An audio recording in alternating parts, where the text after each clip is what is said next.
अच्छा, अभी आवाम जानना चाहती है कि उर्स से पहले साद हुसैन रिजवी साहब की रिहाई हो जाएगी।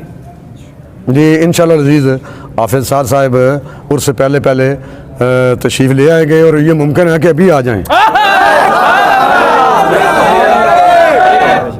तो चूँकि हाफिज़ साद साहब अरसा दराज से चूँकि जेल में हैं तो अब पूरी उम्र के दिल धड़क रहे हैं कि हम उनको बाहर देखें। अच्छा, कुछ बातें सोशल मीडिया पे गर्दिश कर रही हैं कि जी कुछ लोग कहते हैं कि साद रिजवी साहब जिस वक्त जेल में हैं उन्होंने खुद कहा कि जब तक फ्रांसीसी सफ़ीर का मामला असम्बली में नहीं जाएगा, अब तो वो जो असम्बली में चला गया तो उन्होंने खुद कहा कि मैं तब तक रिहा नहीं होऊंगा जब तक फ्रांसीसी सफ़ीर का मामला हल नहीं हो जाता। क्या इसमें कोई सदाकत है? ये जो सोशल मीडिया पे गर्दिश कर रही हैं खबरें। देखो, फ्रांसीसी सफ़ीर का जो मामला है वो उसके लिए तो एक बात तय हो गई थी जी अमीर मुजाहिदीन की ज़ारी हयात मुबारक में कि वो इस तरह आप असम्बली में ले जाएंगे, इस तरह फिर उस पर जो तरीक़ाकार है, जो प्रोसेस है, उसके तहत फिर कमेटी तश्कील दी जाएगी और फिर वो फैसला होगा।